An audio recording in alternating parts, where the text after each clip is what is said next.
Então, bom dia a todos, cumprimentar aqui a todos. A Polícia Civil, mais uma vez, em parceria com o Ministério Público, retornando aqui ao município de Ji-Paraná, como tem feito em todo o estado de Rondônia. A Polícia Civil tem combatido o crime de todas as naturezas, desde o crime político, desde o crime que é cometido em relação à boca de fumo, tráfico de drogas. A Polícia Civil atua nos crimes menores e nos crimes também de maiores potenciais à sociedade. Em Ji-Paraná, nós estamos retornando por intermédio da nossa DRACO, mais uma vez para combater o mal que vem assolando o nosso município aqui de Ji-Paraná e causando graves prejuízos à nossa sociedade. E prejuízos que, de certa forma, atingem as pessoas que mais necessitam em nosso estado, porque é a subtração do dinheiro público. Então a Polícia Civil aqui, mais uma vez, com essa parceria, conseguindo trazer para o nosso município aqui de Ji-Paraná e para todo o estado de Rondônia segurança, justiça, paz e proteção. Então, os detalhes da nossa operação serão passados aqui pelos delegados que participaram da operação e também pelo promotor de justiça, Dr. Anderson. Quem que é o próximo? Fala, frente, Coloca aí passando pro lado aí.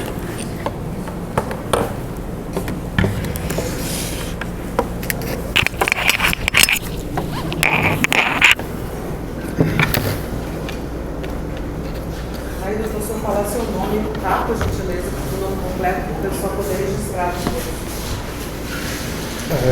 Bom dia a todos, sou Roberto Santos, delegado da DRACO 2. Hoje nós demos cumprimento à segunda fase da Operação Arauto, né? Já tinha ocorrido uma fase embrionária aqui no município de Paraná. Não tinha ocorrido em sede de segundo grau, porque nós não tínhamos detectado nenhum envolvimento com pessoas com foro prerrogativo de função. E após a análise de todos os documentos e aparelhos que foram apreendidos dentro dessa operação Arauto, nós conseguimos identificar que tinha uma pessoa detentora de foro prerrogativo de função. Fizemos o pedido de declínio, o TJ declinou para o juízo de primeiro grau declinou para o TJ e nós continuamos as diligências até termos uma robustez necessária para fazermos os pedidos, certo? Hoje nós tivemos cumpridos aqui 11 mandados de busca e apreensão e 5 mandados de afastamento. Dentre eles, o do prefeito, o do vice-prefeito, um vereador da casa, um procurador do município, que já foi procurador-geral, e um ex-secretário, que já foi de Finanças e Administração. Todos foram exitosos, conseguimos encontrar todos em suas residências, e agora, com o material que vai ser colhido, nós vamos iniciar novas análises e diligências. Os crimes aqui apurados, nós podemos ter corrupções ativas como passivas, ORCRIM, né, basicamente ORCRIM para cometer esses delitos, e outros crimes que nós iremos apurar aí. O que nós tínhamos aqui, sistematicamente, poderia ser taxado como uma rede de corrupção, onde as engrenagens, tanto do legislativo como do executivo, como o sindicato, funcionavam para beneficiar algumas pessoas. Que fique claro, eu queria deixar bem claro, até após passar a palavra, que hoje nós temos a situação dos precatórios do biênio da educação, certo? Os professores teriam recebido os valores que foram recebidos legalmente, corretamente, certo? Só que essa ORCRIM, ela se beneficiava disso para quê?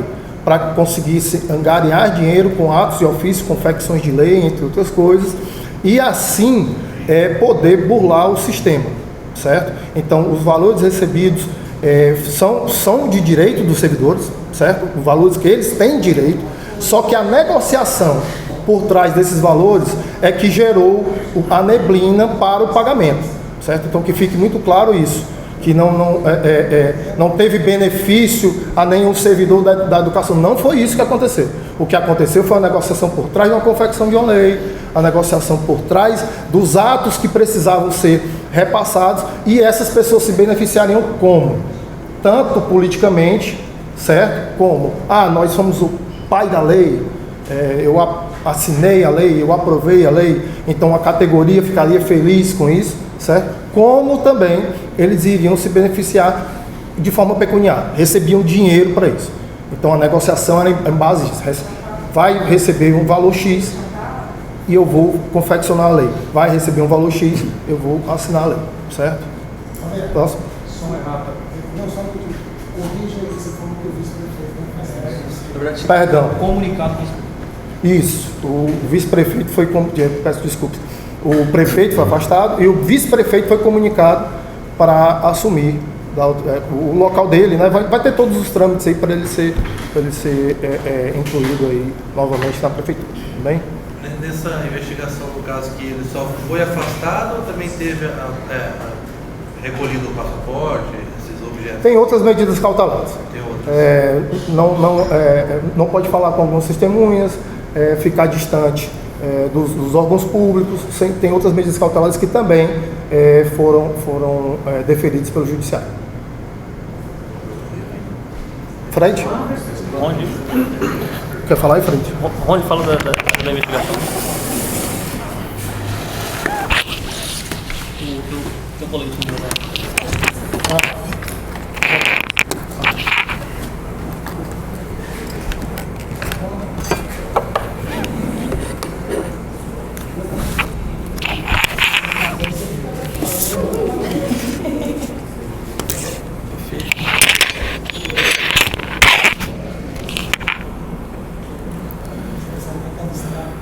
Ok? Rondinelli Moreira, delegado da 2ª Delegacia de Repressão ao Crime Organizado, Draco 2. Iniciar aqui falando a respeito das investigações, o início dela, que foi ressaltado pelo delegado Roberto, em especial que é decorrente da Operação Arauto, que foi deflagrada no dia 27 de janeiro do ano passado, e o êxito dessa operação reflete no dia de hoje, em que nós deflagramos essa espécie de segunda fase, embora com outro nome. Nós realizamos o cumprimento de buscas nas residências de todos os investigados, certo, dessa fase.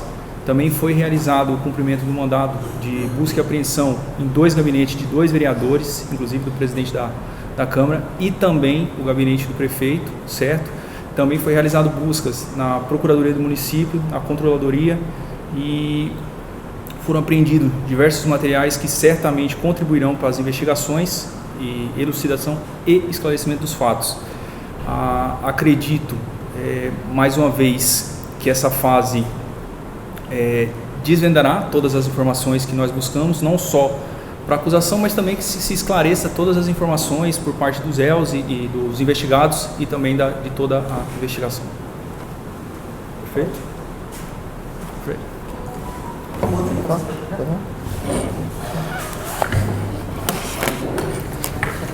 E agora eu vou.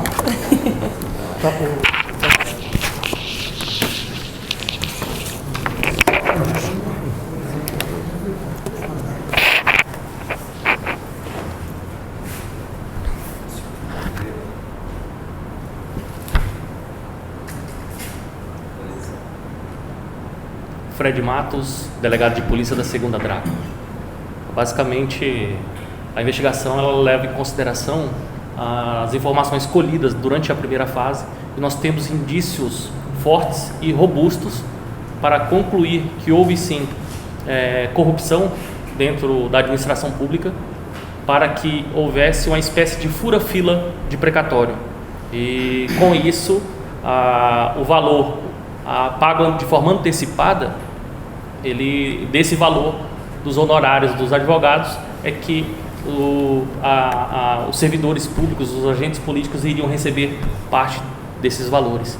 Então nós temos indícios fortes e robustos, inclusive nas próximas semanas a investigação já será relatada e apresentada ao Ministério Público. Doutor, desses valores, pelo que nós lemos hoje na nota da assessoria dos senhores, acontecia obstáculo ao servidor cujo advogado não fizesse um acordo de dividir os honorários, é isso? É assim que acontecia? Perdão, não entendi.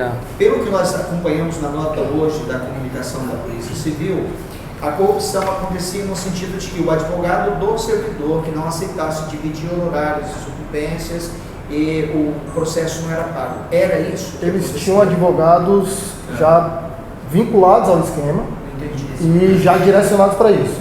Então, assim, a gente não consegue identificar se outros advogados tiveram problema com relação a isso. A gente tem certeza que eles tinham os advogados deles, que já estava delimitado como é que ia ser feito isso. O honorário, eles tinham a divisão. Então, toda a investigação ela demonstra, teria divisão. 5% para esse, 5% para esse, dos honorários. Aí vamos para a sucumbência. Não, a sucumbência vai ficar com fulano, ciclano e beltrano. Então, já existia essa divisão prévia. Com relação a se existiram outros advogados que tentaram entrar e tiveram empecilhos, nós não sabemos. Nós sabemos que existia um sistema sincronizado e engrenado para isso. Então, os advogados já eram indicados pelo exatamente. É uma coisa que até frisa-se, por exemplo, tinham pontos que não saindo do biênio. Licença-prêmio. Normalmente, quando se defere uma licença-prêmio? Quando se tem 2 licença-prêmios, certo? E aí você pede um indeferimento, não é isso? Do pedido e é indeferido. Eu precisaria de um órgão do executivo para dar esse deferimento, certo? Um dos servidores, ele começou a não indeferir, impedindo que a pessoa entrasse judicialmente. Por quê? Porque não estava sendo pago o que tinha sido acordado com os autores intelectuais e os líderes da organização criminosa. Por quê? Porque a investigação na primeira, na Arauto, ela começa por isso. A advogada começa a não pagar. E aí quando começa a não pagar, o executivo diz, se não vai pagar, nós vamos indeferir a licença-prêmio. Criando dificuldades. Então, negavam o benefício se não estivesse... Sai-se do biênio e vem para a licença-prêmio. Por isso que nós dizemos aqui, fechamos a investigação com relação a essas situações, mas pode ser que, como é uma engrenagem, é uma máquina que está funcionando, isso realmente ia acontecer. Então, deixa eu ver, a nível de servidores, havia uma negativa do benefício se o servidor supostamente não participasse do esquema voluntário. O servidor ele já possuía o direito. Sim, estava lá nos precatórios. O que a lei fez? Ela antecipou esse pagamento, certo? E para a criação desse projeto de lei é que houve essa questão dessa corrupção, para que esse processo, essa lei tramitasse, que ela chegasse em plenário e fosse votada. Inclusive, a atribuição para esse tipo de projeto de lei é do chefe do Poder Executivo. Então, ele foi responsável da iniciativa da lei, ele foi responsável por iniciar. Então, tem toda essa tramitação que é aí que envolve a parte da corrupção. Então, os servidores têm e continuam tendo seus direitos preservados. E a nossa investigação traz aqui é a respeito dessa tramitação dessa lei, a respeito do pagamento de uma suposta corrupção para que essa lei fosse aprovada. O dano, só para finalizar aqui, o dano para a educação, ele poderia ser enorme. Porque assim, você começa a pagar precatórios, né, sem uma análise, porque assim, o que fica muito forte, a sanha animalesca de receber o dinheiro da propina. Para receber o dinheiro da propina, eu preciso receber, que o advogado recebe os honorários. Para o advogado receber os honorários, eu preciso do quê? Que pague logo. Então, poderia, por exemplo, parcelar esses valores em 12, 13, 14... Não, parcela em 2, paga de uma vez. Por quê? Porque pagando, os fundos do Estado não se preocupariam, do município não se preocupariam com isso, existiria um prejuízo enorme, certo? Porque iria faltar em outro local, pagar-se-ia, e o que é que ia acontecer? Eu recebia propina. Então, o pensamento era receber a propina.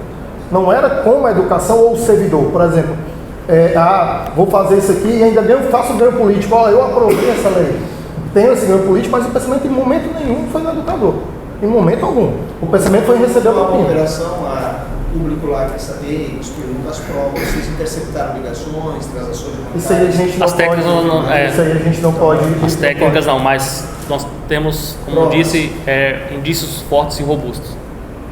Ou algumas cautelares foram expedidas pelo TJ, entre elas incomunicabilidade e outras coisas. O que acontece se um deles quebrar uma dessas medidas cautelares?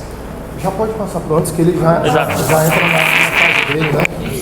Porque ele já entra na fase dele, já emenda ali. Pode fazer um briefing.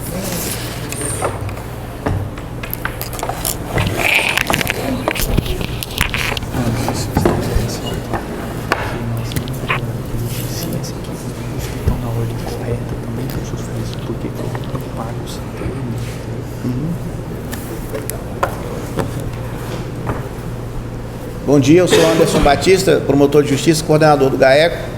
Esse trabalho é mais um trabalho em conjunto do Ministério Público de Rondônia com a Polícia Civil, uma parceria que vigora há muito tempo e é uma parceria de sucesso que sempre tem dado muito resultado positivo para a sociedade. Só tentando esclarecer um pouco mais a pergunta do colega, na prática, resumindo de forma bem objetiva, só conseguiria receber os seus valores, seus direitos convertidos em pecúnia, suas indenizações, aquele servidor cujo advogado aceitasse participar do esquema, ou seja, pagar parte dos seus, dividir parte dos seus honorários com o esquema instalado dentro do Poder Executivo Legislativo Municipal. Isso traz uma conclusão natural de que aquele que não participasse do esquema, que não aceitasse pagar, obviamente não conseguiria receber. Como aconteceu o registro, reclamações de fornecedores, até no próprio Tribunal de Contas, fornecedores que estavam com crédito para receber em ordem, em fila, e não conseguiria receber. Obviamente por conta que os recursos estavam sendo canalizados para alimentar e financiar aqueles pagamentos daqueles créditos cujos advogados aceitavam e concordavam ou cediam, alguns casos de pressão e coação. Então assim, ou aceitava voluntariamente ou cedia a pressão para fazer essa divisão dos seus honorários, que na prática nada mais é do que propina. Há casos, foi identificado durante o cumprimento das buscas na data de hoje, que há casos que servidores que estavam na ordem normal de recebimento foram prejudicados, porque essa sanha, essa liberação em massa de pagamentos fora de ordem, escorados nessa lei que foi maliciosamente direcionada para dar um suporte jurídico para esse esquema, como já dito pelo delegado Roberto, que era um esquema voltado exclusivamente para a obtenção de propina. Em momento algum se identificou na investigação algum propósito republicano, alguma preocupação com os direitos do servidor ou com a melhoria da qualidade da educação municipal. Você diria que a ordem cronológica de pagamento desses precatórios era de acordo com o acordo, então? Sem dúvida alguma. Sem dúvida alguma. Até que chegou um ponto, por conta do volume que foi alimentado, que se estava fazendo uma sequência para pagamento, que o próprio Poder Judiciário, aqui em Ji-Paraná, diante daqueles casos, daquelas decisões judiciais, cada uma para pagamento, verificou que se continuasse naquela sequência, ocorreria um prejuízo insanável para as finanças municipais e determinou a suspensão do pagamento de todos. E acabou prejudicando não só aqueles servidores que estavam naquela lista do esquema, repito, sem participação dos servidores, mas os advogados envolvidos ou pressionados, mas também servidores que tinham seus créditos para receber em fila, em ordem natural, e acabaram prejudicados. Então o resumo seria, houve uma lei que nós acompanhamos, facilitando o pagamento de precatório, especialmente do biênio. Fora de ordem. Se houvesse decisão judicial, mas mesmo com a decisão judicial, o sistema municipal, de prefeitura e legislativo, na hora de pagar, escolhia aqueles que estivessem dentro do sistema. É isso. Resumidamente é isso. Se tiver, doutor, as cautelares aí, né? A gente pergunta porque isso pode ser decisivo até para ações futuras. Sim. Se um dos investigados que tem cautelares quebrar uma das cautelares, por exemplo, ter contato com outro, ir ao órgão público, o que pode acontecer? Se descumprir essas ordens judiciais, a consequência mais grave é a decretação da prisão preventiva. Nós, a DRACO, o Ministério Público, não hesitarão em velar e acompanhar o cumprimento dessas medidas e, em havendo notícia concreta, demonstração verossímil de que houve o descumprimento deliberado de qualquer dessas restrições, nós não hesitaremos em pedir a decretação da prisão preventiva, não só desses investigados, mas em qualquer outra investigação, porque é uma consequência natural do processo penal brasileiro. Foi levantado os valores pagos em precatórios nesse período e que foram facilitados pela lei? Volume de pagamento?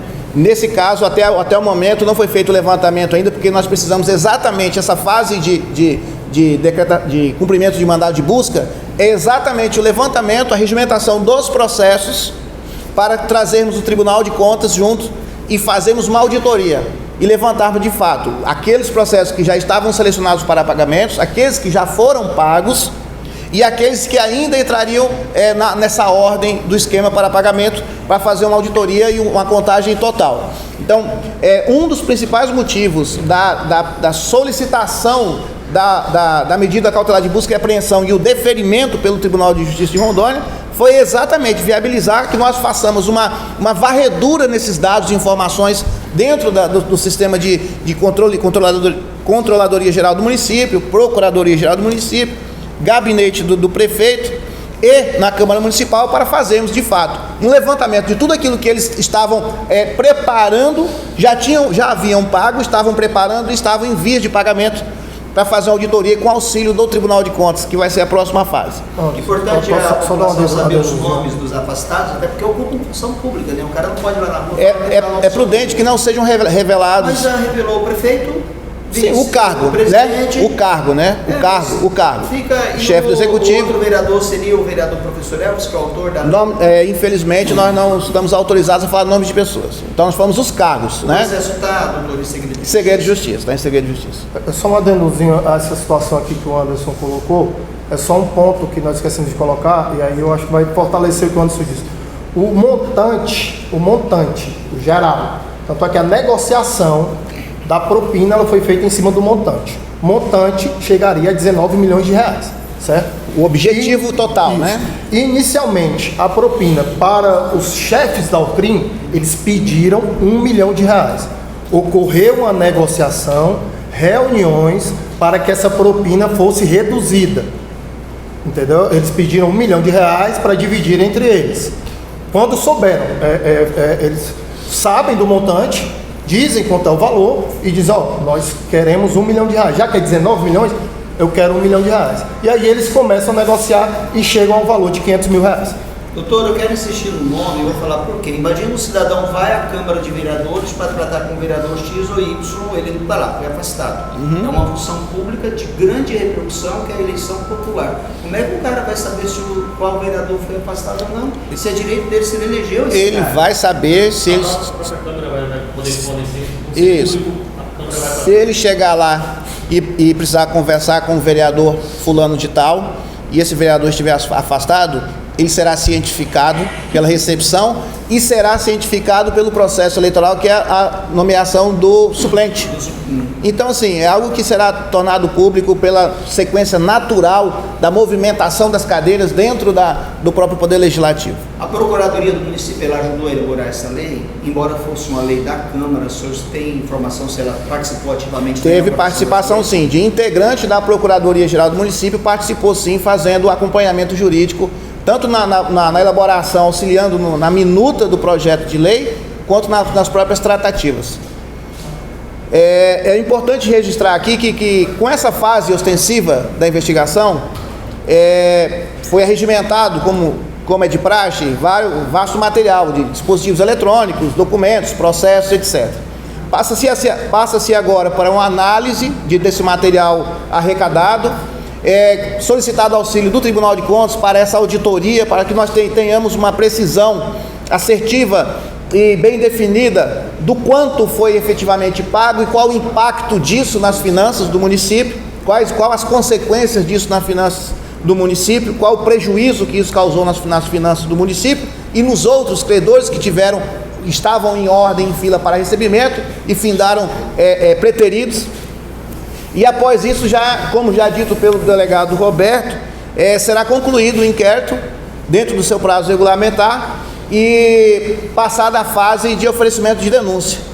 E diante dessa conclusão, o Ministério Público fará a análise, oferecerá a denúncia e apresentará uma acusação formal perante o Tribunal de Justiça de Rondônia, iniciando-se um processo.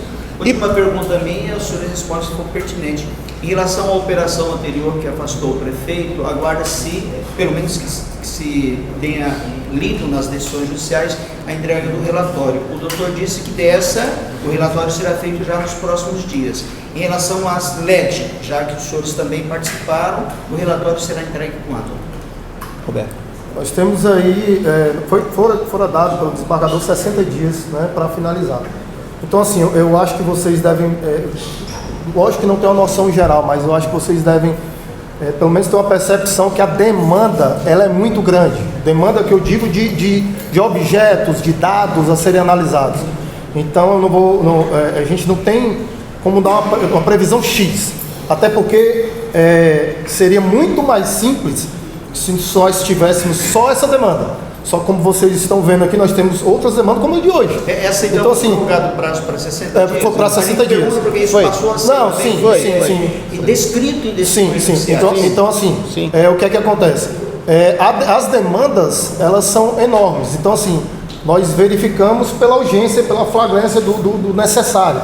Hoje é flagrante que nós precisaríamos dessa operação, porque nós teremos o retorno da cadeia de comando toda de volta para o município de Ji-Paraná, certo? Então, o que é que acontece? Acredito que dentro desse período, nós vamos fazer todos os esforços necessários para finalizarmos as duas operações. Essa agora, ela já deve ser encaminhada próxima semana. Próxima semana nós já estamos encaminhando, essa de hoje. Esses 60 dias contados a partir de quando? Esse novo prazo? Eu não me recordo qual foi a data da decisão. Foi semana passada. Tem menos de 10 dias, então faltaria em tese 50 dias. Aproximadamente, isso. Eu não vou te dar uma data precisa porque... Uma coisa que é importante esclarecer, essa operação de hoje, ela é referente a fatos completamente diferentes daquela das luminárias de LED. Essa operação de hoje, conforme já explicado aqui, ela é um desdobramento de uma operação anterior. Então, ela tem muito material já produzido. Ela tem muito material que já foi arrecadado, já foi analisado, já foi processado no âmbito da polícia, no âmbito investigatório. E o que nós teríamos pendência na data de hoje seria a análise dessa auditoria que eu falei de valores e as consequências dos impactos, que é algo mais objetivo e mais pontual, vamos assim dizer, e a extração de dispositivos eletrônicos, uma quantidade bem menor de dispositivos eletrônicos e a análise desses dispositivos. Então, objetivamente falando, essa operação de hoje, em volume, ela é menor que a anterior e, por isso, ela tem potencial para ser concluída de uma forma mais rápida. A anterior é uma investigação que começou, como se diz, do zero e houve uma arrecadação de um volume muito grande. E um contrato muito grande que nós dependíamos da análise do Tribunal de Contas para tanto a fase licitatória, que é contratual, identificar a fraude, identificar o direcionamento e identificar o prejuízo, porque era um contrato que estava em execução. Então, assim, havia um plexo um universo de complexidade muito maior e por isso demandou mais tempo. Então, é preciso que nós tenhamos essa percepção, que não é que a polícia ou o Ministério Público ou o Estado esteja escolhendo ou priorizando uma investigação ou outra.